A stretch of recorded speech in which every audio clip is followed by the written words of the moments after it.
All right, welcome to Halitics. I'm Hal Ginsberg. So glad to talk to you today. It is Wednesday Hump Day. I've said this before. I always feel like I'm getting someplace on Wednesdays. I don't know. It feels like the week is moving forward and we're already now in the afternoon. Got a little bit of a late start today. Wanted to make sure I had all my ducks in a row before going live on this stream. I do hope you'll call in 240-242-5646. You see the number there. Please click like, please click subscribe. And as you can see from the title, this is going to be another one of those upbeat, happy, pappy Haliticses. Is that the plural? I'm not sure if that's the plural of Haliticses. And I guess they all are, right? I mean, I don't spend a lot of time talking about fun, happy things. Maybe that's unfortunate. I wish there was more to talk about that was positive. I certainly would say in my own life, things are good. I'm very, very, very fortunate. I recognize that. I feel I do have a calling to try to address some of the seemingly intractable, worsening, ultimately existential problems. I don't want to say threats. I mean, this is the reality. And so you can see that caption there, death and devastation span the globe. How responsible are U.S. elites? So yeah, I want to focus on some of the more privileged folks in our nation, if you're in the United States, of course, and how they're, I think, contributing to, responsible for, well, you see the picture there on the left side as you look at the screen, Haiti. Haiti is just absolutely falling apart. It seems to be and there's just so many deaths. Port-au-Prince is on fire. 80% of the city is controlled by gangs. You can't go out in the streets. The police are conducting open warfare now through the streets. We'll play a clip from CNN, I think kind of gives you a sense of what things are like there. And Haiti has been such a sad, troubled place, since the Europeans first. I'm not always big on history, right? I mean, I think we should understand history. We have to know history, but I'm not always big on using history to justify various courses of action. Israel's certainly trying to pervert the history of its founding to justify its massacring of the people of Gaza. But I think the history in Haiti really is instructive, since I believe Columbus may have landed on that island there, Santo Domingo, which now is the Dominican Republic, and Haiti split between the two. And ever since then, Europeans have just wreaked havoc and used the resources of that land to line their pockets to enrich themselves, enslaving, slaughtering the indigenous peoples, bringing African slaves to the island and working them to death for sugar, coffee, whatever they grow there. It's been just some of the most awful scenes of colonialism at its absolute worst, at its absolute ugliest. And colonialism is pretty bad. It doesn't need to be embellished with more horror and atrocity. But it seems like it happened in Haiti for sure. Once a green verdant island, plundered for centuries, the trees, denuded of its trees, of its foliage. After there was a rebellion by Toussaint Louverture, I think it's 1808, could be wrong about that year, don't want to get anything wrong, I think that's correct. They threw the French out.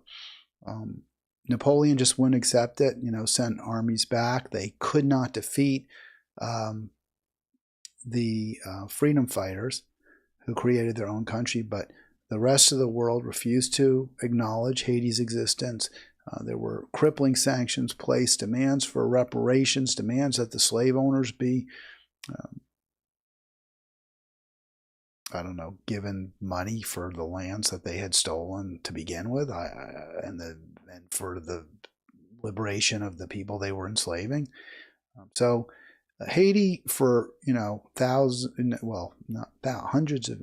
and half a century, half a millennium, half a millennium, 500 years has just been, even more now, ripped apart by colonialists, by Europeans, and that's continued into this millennium, into this century, with the Clintons playing a formidable role along with their allies in the American garment and textile industry when it comes to exploiting the one resource that Haiti still has in abundance, and that is low-wage labor, people who are absolutely desperate for any kind of work.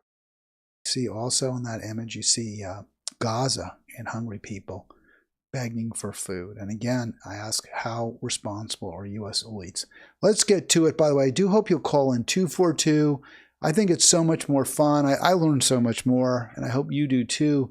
When we get the callers, 240-242-5646. And, a lot of people disagree with what I have to say, and you always get an opportunity to say it here. I got a long email from my friend Shade. He every now and then weighs in to tell me where I get things wrong, and I always read closely what he has to say. I'm not going to get into that on today's program. I don't really have the time, but I'm going to try to respond on the Free For All Friday. May have a guest tomorrow, somebody who's working with the Jill Stein campaign, and that'll be very exciting. Would love to get her on, love to get Jill Stein on. I don't think that's going to happen, but would love to get one of her staffers, and we're gonna keep our fingers crossed. If it doesn't happen tomorrow, it may happen in April. Let's start in Port-au-Prince, and just a quick headline here. This is from CNN, and then we're going to play a quick video. Just it's not just Haitians. Not that wouldn't be enough, right? I mean, it's any. I think one of the things we really, people pay lip service to, right? They say, oh, every victim counts, every life is precious. And then half the time, or more than half, they act like only certain lives are precious. I think for American audiences, knowing that there are Americans there amidst the gang violence may bring home just how bad, how rough it really is. Is there. And yeah, I'm, again, I feel for these people. I wish things were different. I do. I just so wish things were different. And unfortunately, they're not. Let's see if we can get this video up. I always have trouble with my SM play. I'm not sure why it does that. It seems like I can't play directly through it. I have to actually go into a sort of a separate page or something, a separate search through my files. I guess you have to go to files to get it. But here we go. Should be at Haiti. Let's see if this will play with SM Player. If we have it, there we go. All right, so this is a video from CNN, and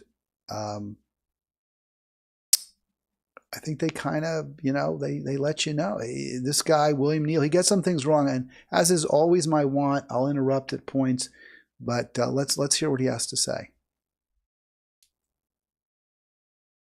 This has reached an intensification, a level of violence that I've been working in and on or around Haiti for 30 years. I've never seen anything close to this level of violence, of displacement. He went to one of these schools. This was starting when I was in Haiti in October, November on my last mission. This was already becoming a challenge with the big increase in number of internally displaced persons in Haiti, and they would take over schools because schools would be a relatively safe place.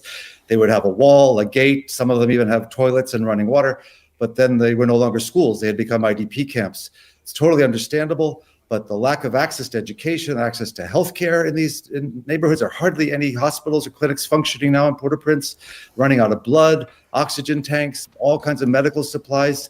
You cannot exaggerate the level of despair and shortages of basic needs and necessities of living in Port-au-Prince especially, but also around and in other parts of the country to different levels. There's two questions here, isn't there? How do Haitians help themselves out of this, and what can the international community do? And have they turned a blind eye effectively and allowed this to happen. Let's start with what is going on the ground. I mean, 80% of control now by gangs, certainly in the capital. That is a frightening.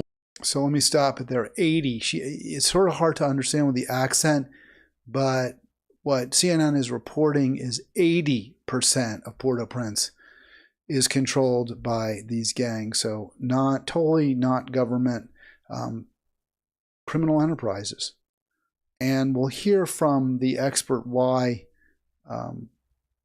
they're able to appeal to enough young males to take control, to take power. Statistic. I spoke to Wycliffe Jean recently, who said any solution needs to have those who are armed. He was talking about the gangs at the table having discussions about what happens next. Do you buy that as an argument? No, not at all. I completely disagree. I think it's akin to negotiating a future role for them, as you would, you wouldn't do with Hamas. You wouldn't do with these people either. All right, so I'm going to stop it right there. So, he gets it wrong off the bat, where first of all, he compares the gangs with Hamas. Hamas was elected by the Palestinian people to represent them. Hamas is a government entity that did engage in a terrorist activity. That's very different from the gangs. So comparing the two, to my way of thinking, impacts negatively on his credibility. Also, to just say, well, we're not going to negotiate with these people. We're not going to talk to them. The only thing we're going to say to them is put down your machine guns, give yourselves up, and then we'll give you a fair trial. See, to me, that's bizarre, right? The reality is, on the ground in Haiti, the gangs have taken control. And they've taken control because of the complete failure of the civilian authorities, in large part because Haiti's been hollowed out. Its wealth, its resources stolen for centuries. It'd be nice if I could get my time frames correct. For centuries by Western, by European and Americans. And so to just simply say, oh, we're not going to talk, that's easy to say when you're in the comfort of your room, wherever this guy is. The reality is that the gang leaders are the ones in control. The gangsters are in control. So yeah, you talk to them, you negotiate with them, you figure out ways to get help and aid to the people who are starving, who are suffering, and to reimpose in the end some kind of not just order, but security and the necessities of life, which for so many Haitians have just simply not been around, have not been there for years, for decades. These gang leaders are killers. They're cruel. The murders, the rapes, the sexual violence. They need to be arrested. The used term, sexual violence, rape. I heard this while watching, or I learned this. Oh, it was from Breonna Joy Graham. I'm not going to play the video, but she was talking to Ro Khanna about what's happening in Gaza and whether he's done enough, whether he's doing enough to confront Joe Biden. And whether Joe Biden's doing enough, obviously not, to confront the Israelis. And Khan always gives mealy-mouthed answers, doesn't really respond directly to Breonna Joy's questions. I don't know why she even has him on half the time. But it's actually a pretty worthwhile interview because she does confront him when he says that Hamas has been committing rapes.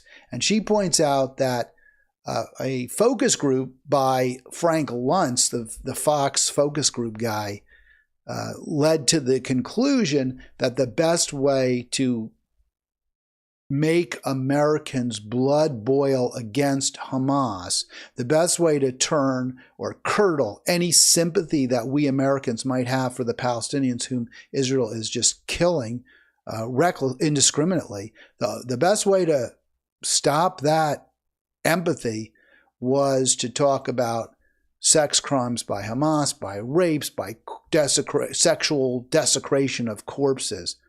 So this has been a talking point from the beginning by Israel, despite the fact that, and we've discussed this over and over, there's just no hard evidence to support that claim that Hamas either weaponized sex crimes or even engaged in any. I'm not saying they didn't. I want to be very, very clear. I'm not saying they didn't. I'm saying, where's the evidence?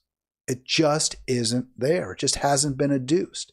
Even the UN report, that much vaunted UN report, the conclusion was there are reasonable grounds, not clear and convincing evidence. They said there was clear and convincing evidence that some of the hostages had been sexually abused. And I'm willing to believe that. I'm not saying it didn't happen. I think with the hostages is much more likely because they were under the control of Hamas in Gaza. So the Israeli Defense Forces and police weren't closing in on them in the moment.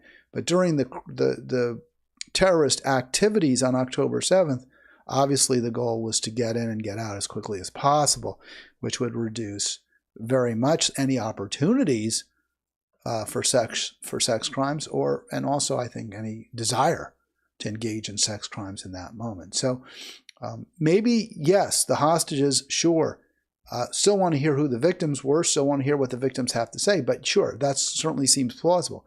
But when it comes to the allegations of either mass rapes or even some rapes, there has to be, you have to present evidence, or it just doesn't persuade. It shouldn't persuade. This guy, Wim O'Neill, again, trying to, I don't know whether he's trying to perpetuate the crisis in Haiti. He's describing how awful it is, but also saying there can be no negotiations with the gangsters. All right, let's hear some more. And spend some time in prison.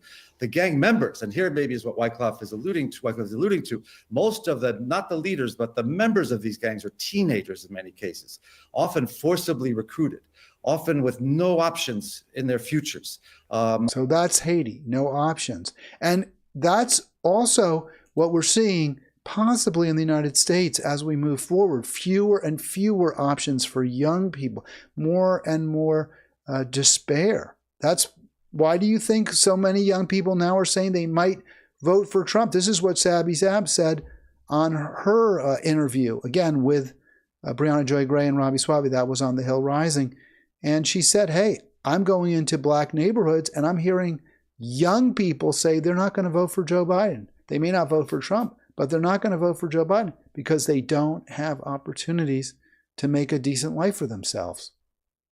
I know a Catholic nun who works with gang members, and she said they will come up to her, the teenagers, and say, sister, help me get out of this. I don't want to be doing this, but I get a hot meal a day. I get $10 a week. I get a rifle, and I have no other options. So for those, yes, we have to have massive programs immediately as soon as it's safe to get them into schools, job training. They have to do something to pay for what they did in terms of restitution, planting trees, cleaning canals. There's so much that needs to be done. They don't belong in prisons.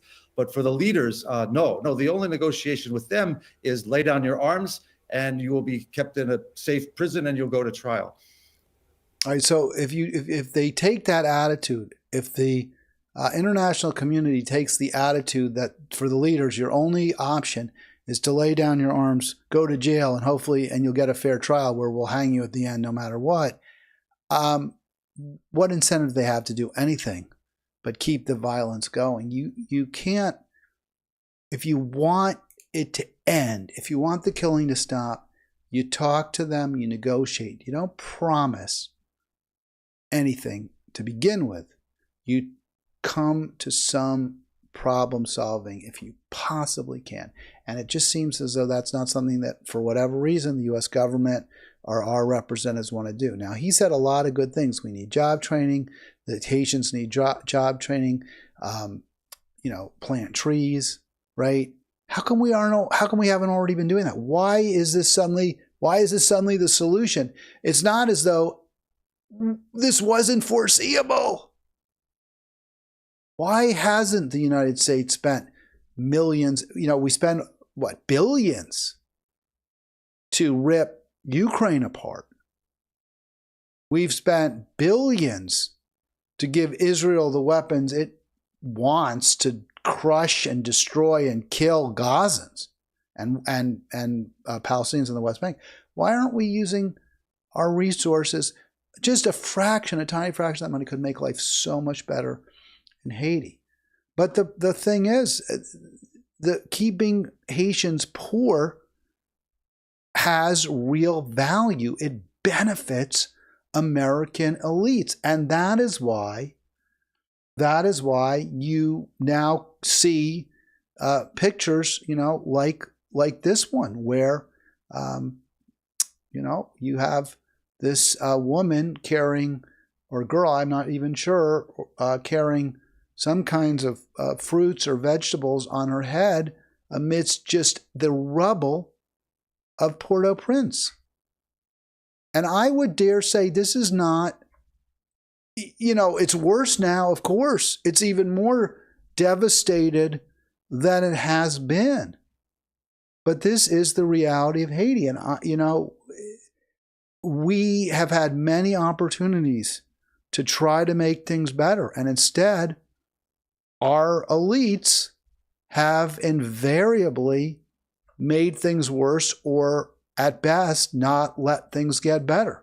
So there's former Secretary of State, Democratic candidate. I showed this image once before. I think it's a very, very powerful image. She was in Haiti. She visited this garment factory. She was the woke person's candidate right in 2016. Remember all those women and girls crying at the Javits Center in New York when they lost? They were so upset. We could have had the first woman president. She understands us. She cares about us. She understands our needs. She was many black women all in for her. I think Maya Angelou was out there for her. Women of color saying, Bernie. Well, who was it? John Lewis. Someone said, I never saw Bernie there. John Lewis, Congressman. I don't ever remember seeing Bernie down there in Alabama. And this candidate that they embraced shows not just a lack of concern for black women. Her reason for being in Haiti is to stifle, to stymie, to stop a minimum wage hike to 61 cents for those black women, the ones who work in these sweatshops. Reminiscent, really, of, New York 120, 130 years ago, and other American cities where you often would even see children knitting their lives away. And there's a direct trail right from this, from American elites, most powerful, wealthiest people going to Haiti, carrying water for, stopping a minimum wage hike opposed by the Haynes and Levi Strauss, so they can continue to exploit workers in the most awful possible ways. There's a direct trail from there. It's not even a trail, it's a road. It's a 6-lane highway. From that to what we're seeing in Haiti now. And again, what we're seeing in Haiti now is pretty much what we've been seeing in Haiti. It's just worse. It's just there's more death. There's more poverty. There's more desperation. This is Port-au-Prince. This is just an aerial shot. This isn't because of the violence today. This is what it was like when Hillary visited it, 2012, I guess, actually. And yeah, when the minimum wage hike was being stymied. No parks, no recreation areas. Remember what the State Department guy said, or the expert Neil said? The gangs are hanging out in schools because that's the only place where there's running water, because no one has it in their homes.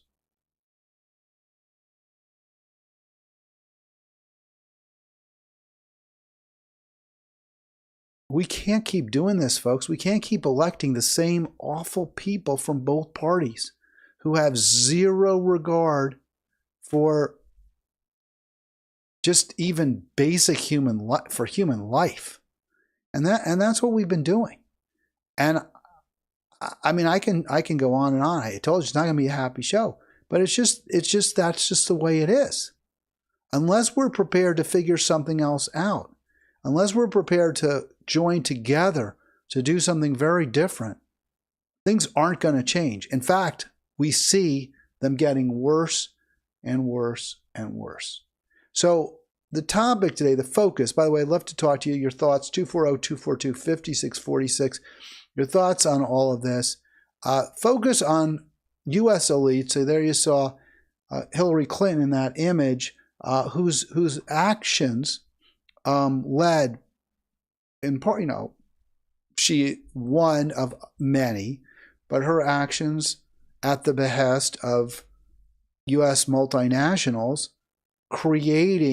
perpetuating an incredibly unjust system where people are hopeless, barely, just hoping to survive, just wishing, praying they can survive another week.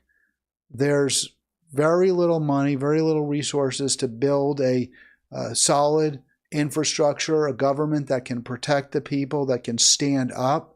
Aristide wanted that minimum wage hike, but the pressure from the elites in Haiti, some of whom profit from these sweatshops, and from the multinationals and from the U.S. State Department, prevented that wage hike from going through. And, again, this is a result. We've hollowed out a country. There's no middle class whatsoever. Not that there ever was much of one, but the possibility of developing one was lost. This is what happened in Afghanistan. This is what happened in Vietnam. This is what happened in Cuba and led directly to Castro. Tiny middle class, millions of exploited people, bitter, angry, understandably so, looking for anything different, really, just looking for something different.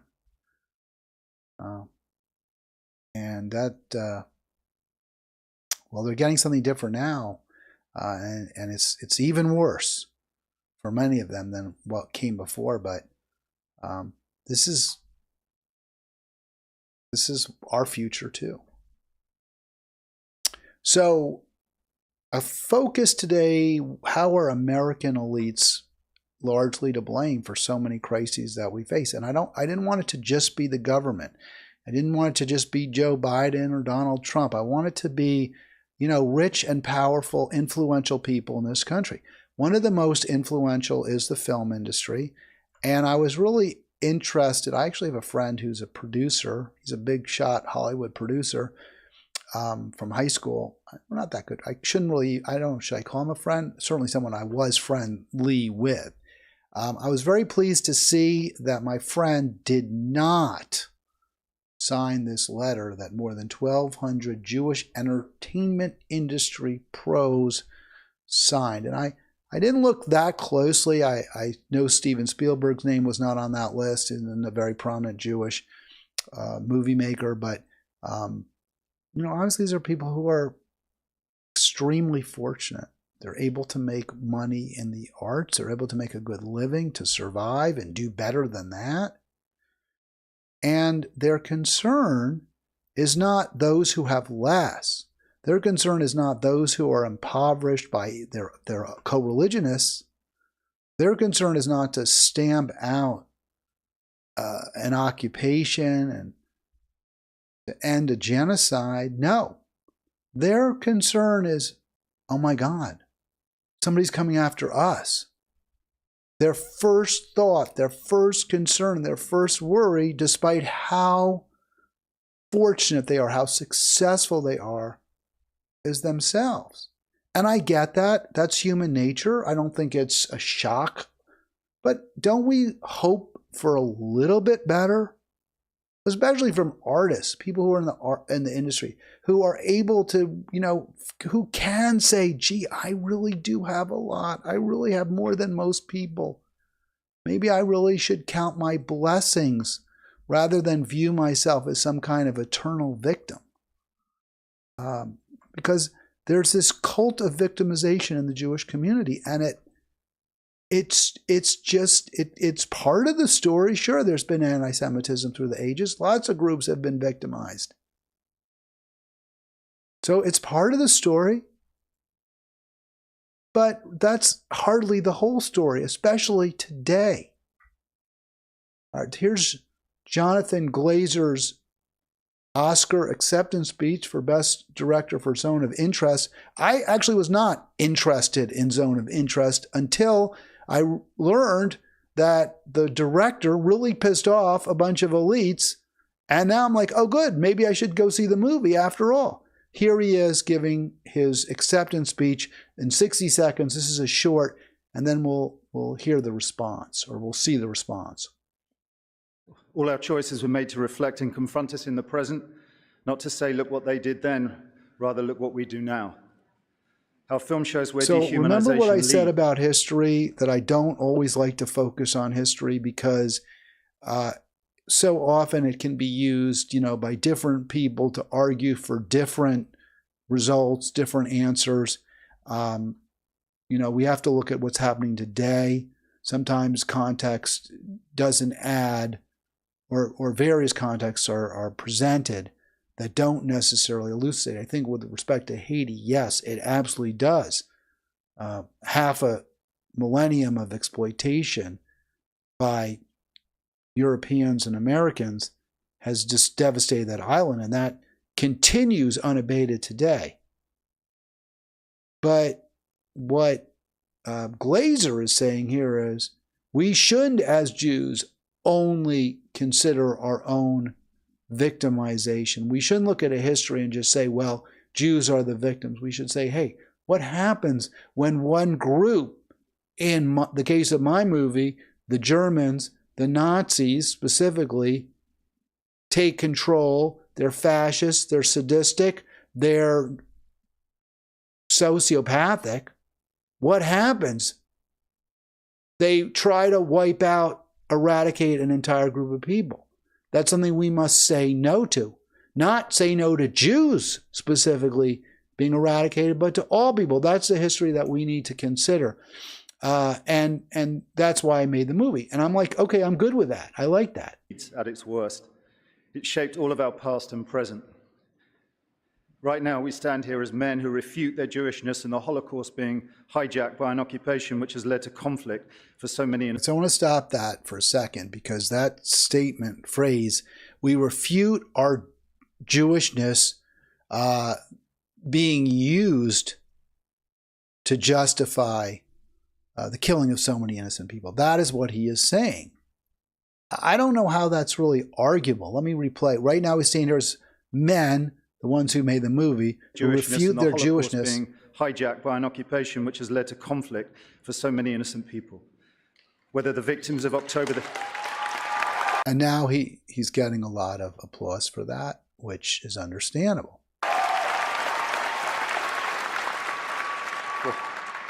Whether the victims of October the 7th in Israel or the ongoing attack on Gaza, all the victims... All right, so I'm going to stop it. The victims on October 7th, I'm not sure how that relates to their Jewishness being used and the Holocaust being used.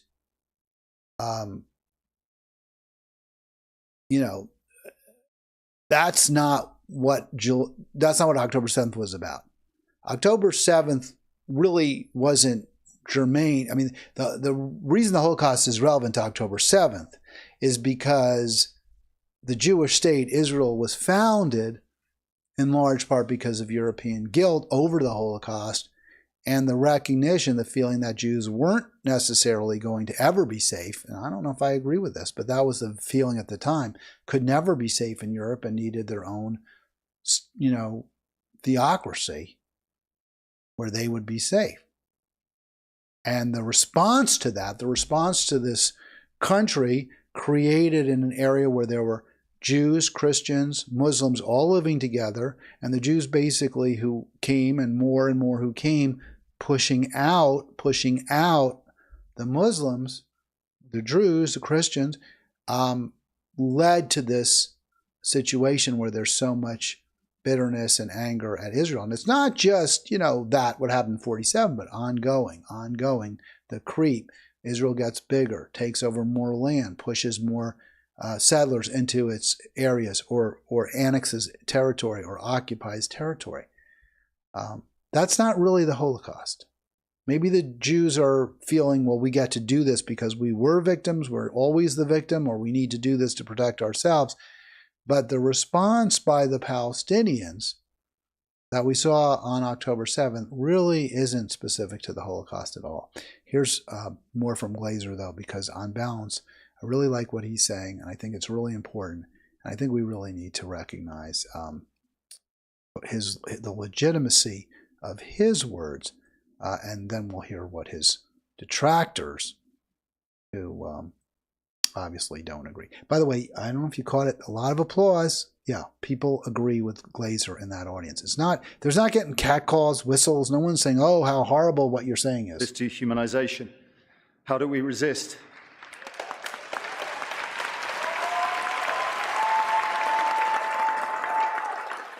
Alexandra Bistron-Kaladziejczak, the girl who glows in the film as she did in life, chose to. I dedicate this to her memory and her resistance. Thank you.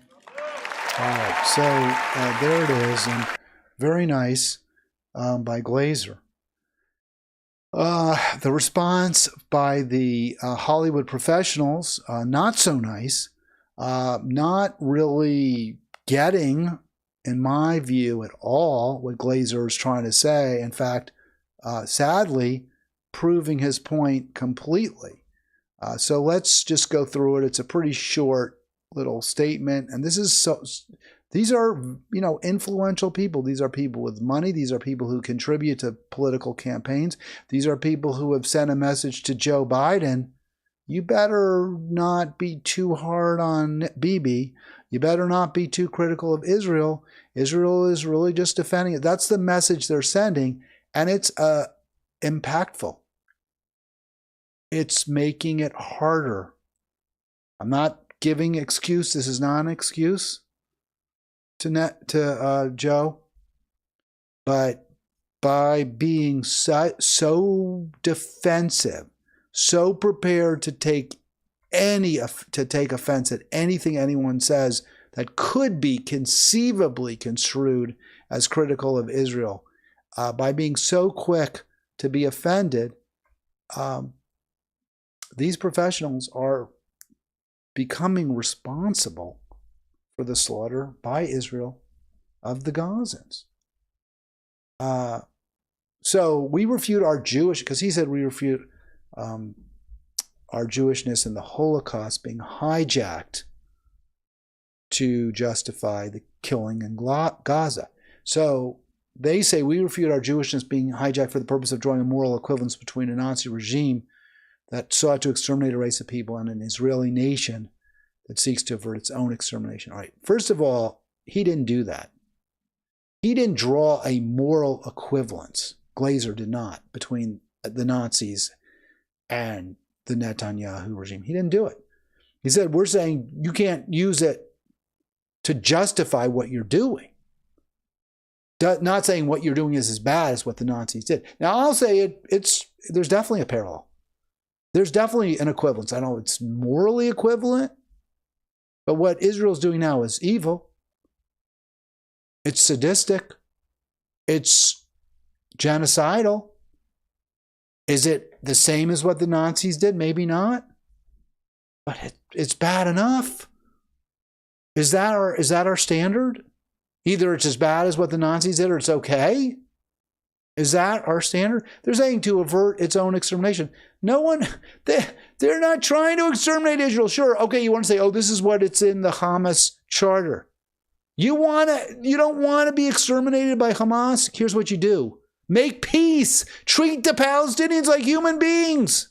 That's how you will protect them and yourself. All right, now the lip service. Every civilian death is tragic. Oh, really? Well, you don't seem to show any concern for the 35, 31, 32, 33,000 dead in Gaza. Israel's not targeting civilians. Of course it is. This is the stupidest argument ever. They're dropping bombs on hospitals and residences. They're machine gunning people in bread lines. Of course they're targeting civilians. The rest of that statement, just flat out false. The moment Hamas releases the hostages and surrenders is the moment this heartbreaking war ends. False. That's not true at all. Netanyahu has made it very, very clear. He said it. It's not clear. He said this war is to destroy Hamas. Whether they give up the hostages or not, he's there to destroy Hamas, not to get the hostages back. And by the way, in the process of destroying Hamas, Israel will destroy Gaza. And that's fine with me. Apparently, that's the goal. So, I mean, that's just a crock what those professionals said. And there's more of a crock in there. Let's get to the rest of the crock. So they say they don't like the term occupation to describe an indigenous Jewish people defending a homeland that dates back thousands of years. All right, so this is why I hate when people invoke history sometimes. Not always, sometimes.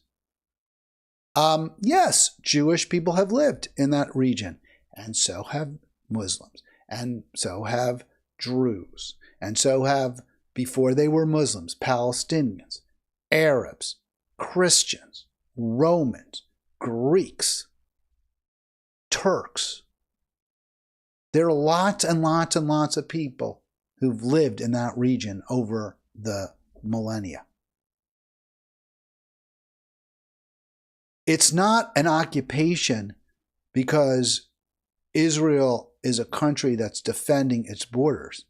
It's an occupation because they keep pushing out everyone else and occupying the land for themselves and not letting other people whose families had also been, whose ancestors were also in the same region, settle there, stay there.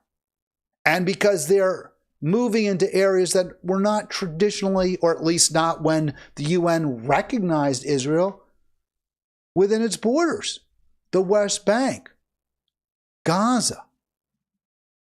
So you're not coming clean here, professionals.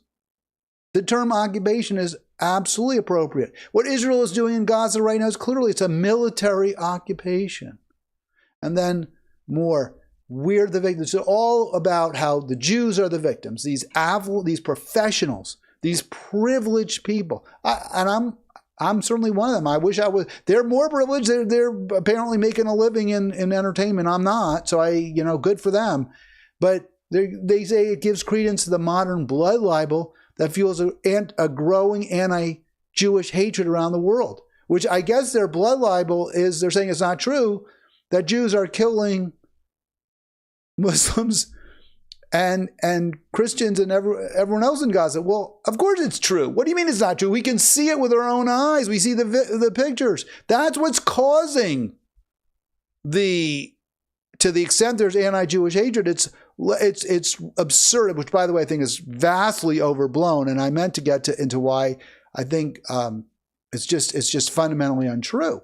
Yes, there's anti-Israeli sentiment. Yes, there's anti-Zionist sentiment. The anti-Semitism, very hard to find. You can look really hard, close. I've asked, Arlen talks about this. I've said, give me some examples, and I don't see them. And I'll tell you what examples to me would be. Show me some swastikas spray painted on synagogues. That would be anti-Semitic. Show me people yelling death to the Jews, calling Jews animals. Not Israelis, not settlers, not Zionists, Jews. You Jews are all animals. That would be anti-Semitic. That would be an example. So I'm not saying there isn't such a thing. I know there is.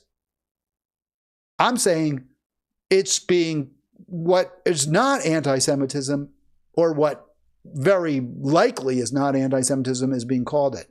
And that's what is making people really, really, really pissed off. So then they say one thing here, which I want to show a little bit of sympathy for. The current climate of growing anti-Semitism, I don't believe it's true, only underscores the need for the Jewish state of Israel, a place which will always take us in, as no state did during the Holocaust, depicted in Glazer's film. Okay, so there you get to it, I guess. The fear, we're never safe. We always could, they could start to burn us at any time, open the ovens up.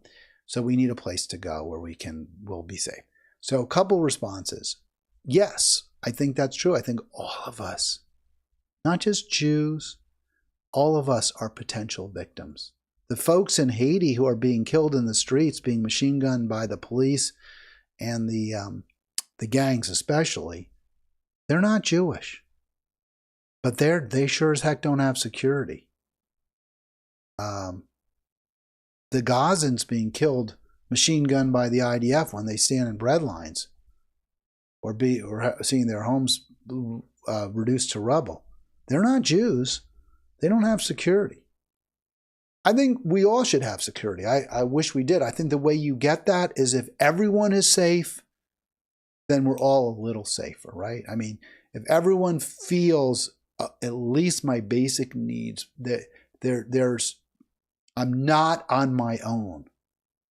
There is a tight safety net. Society is going to make sure that I will never starve, that I will always have a roof over my head. My children will always have enough.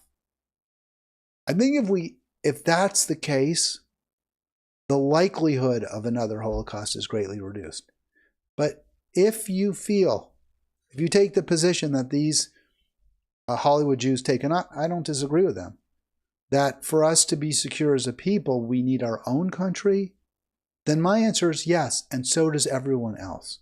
So Israel could have been, should, and could still be a beacon of light, a freedom focus, a freedom locus. We're opening our borders to everyone seeking security, freedom, not just Jews. Anyone who lived here, if you're a Palestinian, you're a Christian from this region, you're welcome. We want you to be part of our nation, of many nations. That would be the dream I have for an Israel that really was a place that would take everyone in. Everyone who's under attack, who's not safe. That's not the Israel that we have today. And I say those elites are partly responsible because they're sending that very, very strong message to the government. You can do what you like as long as you make sure Israel gets the military aid it needs, the support it needs, as long as there's no more of this talk. Now, I like a single state. They don't even, I don't know how they feel about a two-state solution. I don't think that's any solution at all. But we're not going to be going after Israel. We're not going to be criticizing Israel. We're not going to be talking about how we are worried about our Judaism. They're sending that message that AIPAC is right, and Joe Biden, you better support AIPAC or you're gone. We're not going to support you anymore. So I want to just a quick few more facts. The letter, the argument there is they're not targeting, right? Israel's not targeting civilians. It's just a regrettable collateral damage. If only Gaza, if only Hamas would just release the hostages, everything would be fine. Yeah, sure. 32,000 now, just about Palestinians killed. 5 hours. This is from Haaretz, the Israeli newspaper. I subscribe to them. I figure I might as well get my money's worth. IDF says, they always say we killed all these militants and then the statements disappear. Over 100,000 casualties by Israel. 104 Palestinians killed in the previous 24 hours. This was 5 hours ago. Including one of the dead, the head of the emergency committee in charge of aid distribution and assistance, killed near an aid distribution site in Gaza City. How is that? How does that jibe with the statement that Israel isn't deliberately targeting civilians? It's completely. It belies. It proves it's a bullshit, right? It proves that that's just a load of crap. Israel is targeting civilians. It is killing people indiscriminately without concern. And it knows when it drops its bombs and it sends its missiles over and it fires its machine guns. It knows lots and lots of innocent people and children are going to be killed.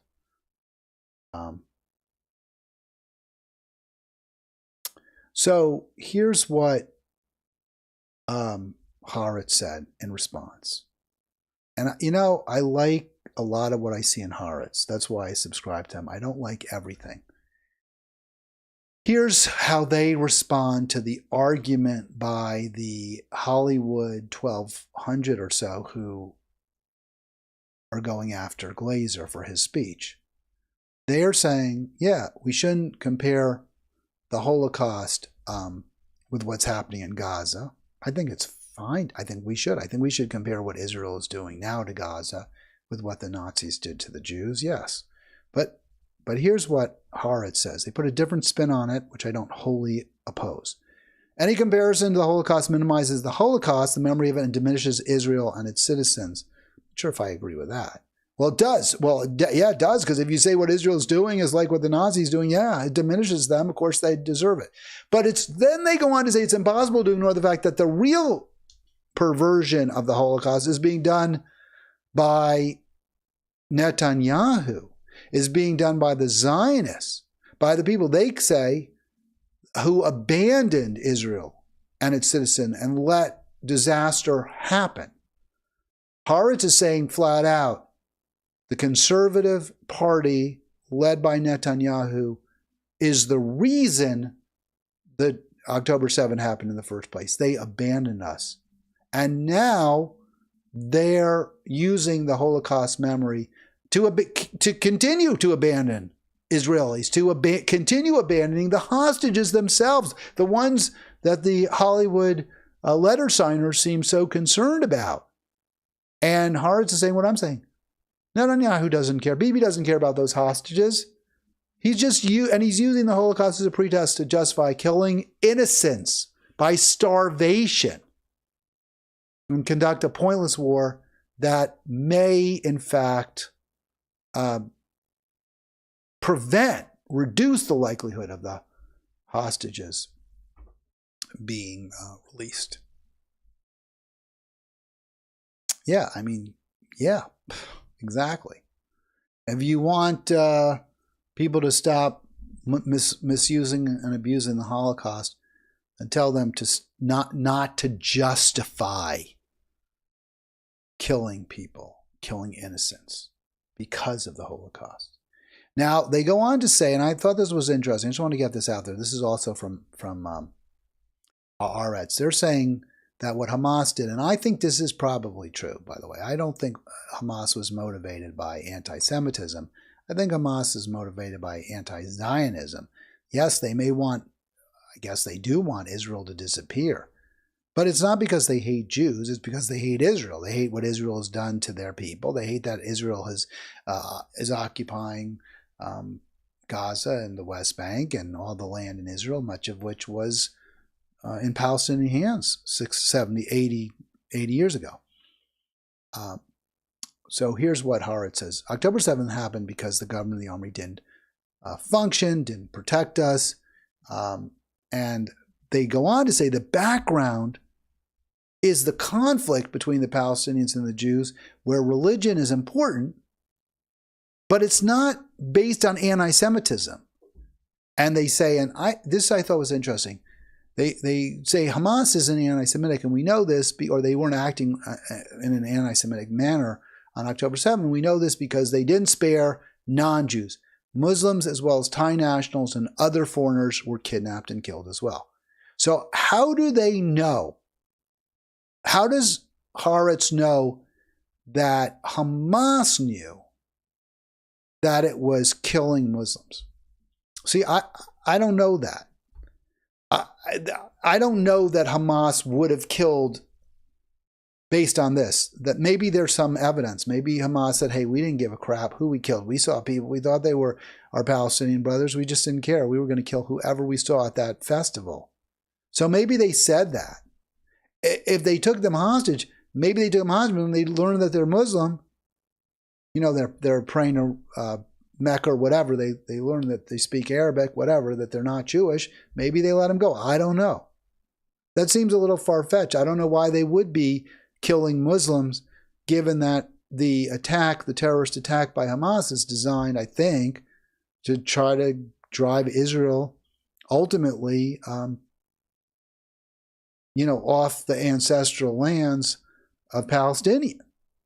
So Muslims there presumably Hamas believe, would belong there.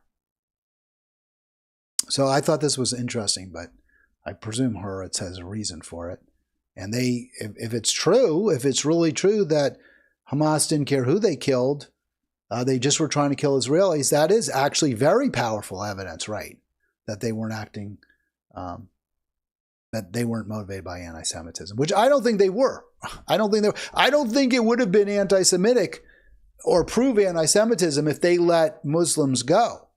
Their point is that this Jewish state shouldn't exist, that there should be a country here that is, comprises all the people in the region, and especially those who were displaced by the mandate and subsequently.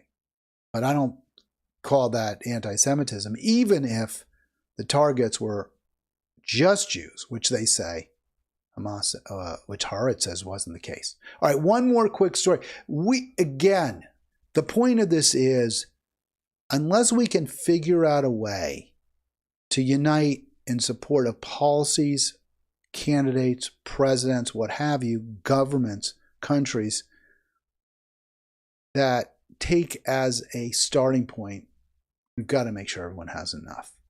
And part of making sure everyone has enough is that no one has too much. Until we do that, I think we're doomed. And we are doomed. So, sorry. Wish I had better news. I hear a lot, people say, look, Hal, you say you care. You say, which is one of the things I love, is you say you care about the climate holocaust. You call it a climate holocaust. How could you possibly support Trump? I don't support Trump.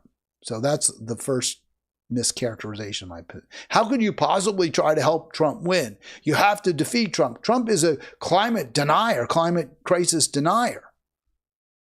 At least this guy, with a big smile, the Pepsi grin, at least this guy gets the crisis. Well, I don't know, does he? Good news, EPA issues new rules aimed at cutting carbon emissions. This is from your Washington Post, boosting electric vehicles and hybrids. All right, that is good. Except, is that what really happened? That's the headline of the Post. So then you actually read the actual article, and it's kind of been a little bit, the headline's a little bit ambitious when you actually see what Washington did here.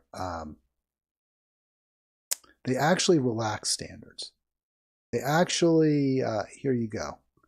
The Biden administration announced new automobile emission standards Wednesday, that's today, that officials say is the most ambitious ever to cut planet warming emissions. Except they relax, right? They're less strict. They're less stringent than the EPA previously proposed. Now, there's some reasons. There's some political realities here, which I recognize. The best excuse I saw for this, that we're going to use, relax the standards from where we had them. The best excuse I saw was that if it went to the Supreme Court, the Supreme Court would probably throw it out. And that's a good reason, right? I mean, if this is the best we can get because there's this unelected body that's going to simply rule unconstitutional what we're trying to do, that's pretty powerful. I don't know what you do about it. It's tough to make a political case because it's not going to the Congress. So all right. But the rest of the rationale doesn't work. And I think what this also points out is those who said, well, we should have tried to pack the court, put some new justices on there, or go to war with the court, really make them the issue.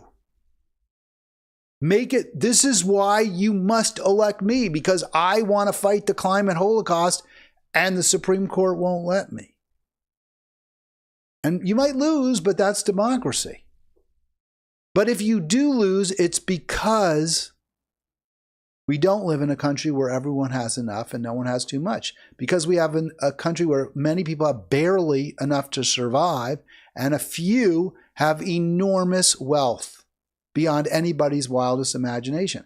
And poor struggling working people, understandably, and I hear this all the time from some of my critics of my live stream, poor struggling working people are very, very afraid of bearing the brunt of any efforts to rein in fossil fuel emissions. I get it.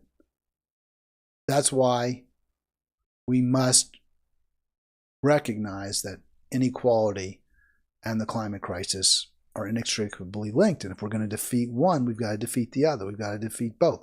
Poor people bear the brunt of the climate disasters. And at the same time, they're the ones who, if we really, really, really take on emissions, are maybe faced with the worst, may have to pay the biggest costs from more expensive energy, The reasons, though, that the Post cites beyond the Supreme Court. The new rules, which aren't as strong as they should be, come as sales of electric vehicles are beginning to slow. Well, that seems to me a very, very bad reason to relax the rules. People are buying fewer electric vehicles, then shouldn't the solution be, how do we make them more attractive? How do we provide a competitive advantage to electric vehicles? Not, oh, well, we're not going to worry about them, about cutting emissions. We're just going to, we're not going to worry about it because electric vehicle sales are slow. Well, that's why, as I've often said, we should raise the cost of gasoline and fossil fuels, because if they were more expensive, then people would be buying EVs again, right? You're going to buy an electric vehicle when gasoline becomes so expensive, it's cheaper for you to operate an EV. But that's not the case. I get the Supreme Court argument, though, but, again, Democrats brought a lot of this on themselves. If they had made a commitment to fighting inequality, they would have a lot more political capital. The way it is now, we live in a society where poor struggling working people do have to rely on crumbs from the rich person's table just to survive. And any hikes in their day-to-day expenses are harmful, devastating, and will likely lead them to look for a different political candidate. That could have changed if, for example, Biden had pushed aggressively for Medicare for all, Biden had pushed aggressively to bring good jobs back to this country. He'd be in a much better place politically to impose what we should have, which is a fossil fuels tax. But you could say, well, it's not that important, right? I mean, because I know a lot of people it's a hoax. The climate crisis is not really happening. There's other factors involved, blah, blah, blah, whatever.